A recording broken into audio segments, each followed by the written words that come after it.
AI 파시즘. 와, 이 단어만 들으면 무슨 공상과학 영화 제목 같죠? 그런데요, 오늘 이 시간에는 이 단어가 더 이상 영화 속 이야기가 아니라 바로 지금 우리 현실의 민주주의를 어떻게 위협하고 있는지 그 속을 한번 깊숙이 들여다보려고 합니다. 자, AI 파시즘이라고 하면 혹시 터미네이터처럼 막 로봇들이 인류를 지배하는 그런 그림 떠올리셨나요? 대부분 그럴 거예요. 하지만 오늘 우리가 마주할 이야기는요, 그런 막연한 공포가 전혀 아닙니다. 훨씬 더 미묘하고 또 구조적인 위협에 대한 이야기예요.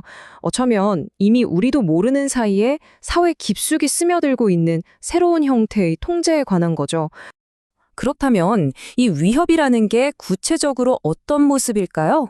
궁금하시죠? 그래서 오늘 이 시간에는 크게 4가지 단계를 통해서 AI 파시즘이라는 개념을 한번 제대로 파헤쳐 보겠습니다. 네, 좋습니다. 그럼 첫 번째 단계부터 본격적으로 한번 들어가 보죠.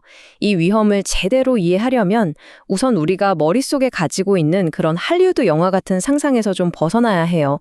그리고 현실 세계의 권력과 통제가 어떻게 작동하는지 그 메커니즘에 집중해야 합니다. 핵심은 바로 이거예요.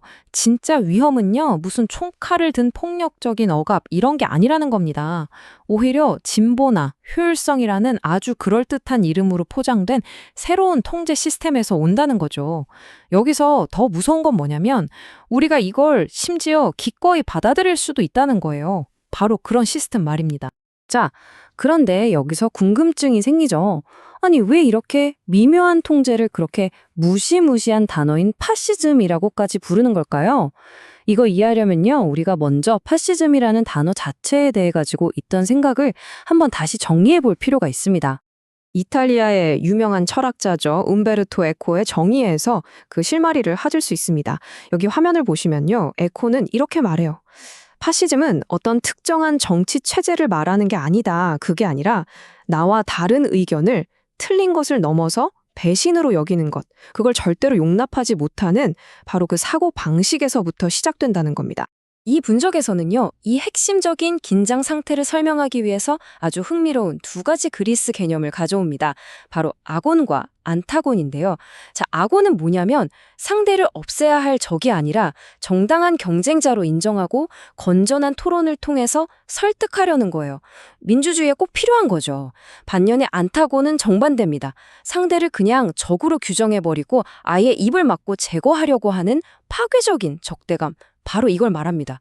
네, 바로 이 지점이 핵심입니다. 민주주의는 이 건전한 경쟁, 아곤 위에서 꽃을 피우고요. 파시즘은 저 파괴적인 적대감, 안타곤에서 태어나는 겁니다.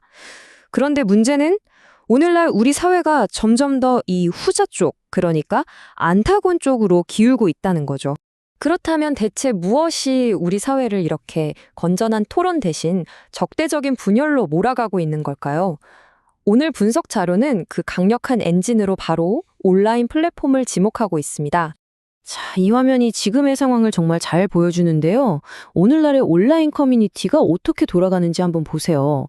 나와 다른 반대 의견이 나오면 토론을 하는 게 아니라 그냥 숙청해버립니다.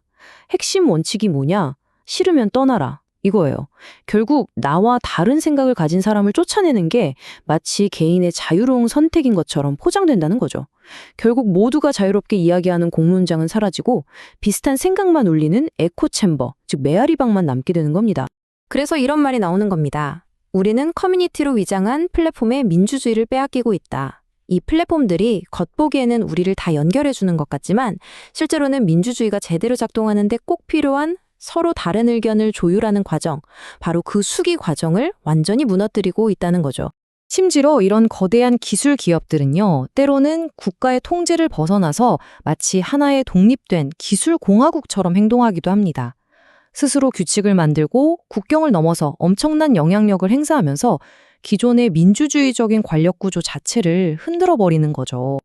자, 이제 마지막 퍼즐 조각입니다. 이 그림이 어떻게 완성되는지 한번 보시죠.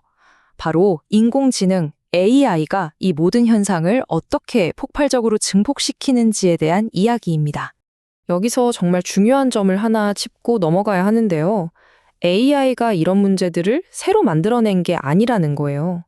AI는 이미 존재하고 있던 이 통제 시스템에 올라타서 그 효율을 정말 기하급수적으로 높여주는, 말하자면 자동차의 슈퍼차저 같은 역할을 하는 겁니다. 이 세련된 파시즘으로 가는 길이 바로 여기에 나와 있습니다. 자, 한번 보세요. 첫 번째 단계, 우리가 스스로 자발적으로 엄청난 데이터를 제공하죠. 두 번째, AI 알고리즘이 이 데이터를 싹 분석해서 사람들을 관리하기 시작합니다. 세 번째, 이 기술이 이민심사나 법집행, 심지어 재판까지 사회 곳곳에 쓰이기 시작해요. 그리고 가장 소름 돋는 마지막 단계. 이 모든 통제 시스템이 너무나 매끄럽고 효율적으로 보이니까 사람들이 이걸 진보라고 생각하면서 그냥 받아들인다는 겁니다. 이게 억압이라는 사실조차 눈치채지 못할 정도로요. 네, 이것이 바로 이 분석이 경고하는 세련된 파시즘의 모습입니다. 노골적인 폭력이나 억압은 없어요. 대신 효율성, 안보, 질서라는 이름 아래 우리 모두가 기꺼이 받아들이는 총체적인 통제 시스템인 거죠. 생각해보세요. 복잡한 사회 문제를 기술이 알아서 다 깨끗하게 해결해준다니 얼마나 매력적인가요? 하지만 바로 그 폭력적이지 않은 세련된 모습 때문에 우리는 그 안에 숨겨진 진짜 위험을 놓치기 쉬운 겁니다. 결국 이 모든 이야기의 핵심은 이겁니다. 진짜 무서운 건 AI가 반란을 일으켜서 우리를 지배하는 게 아니에요.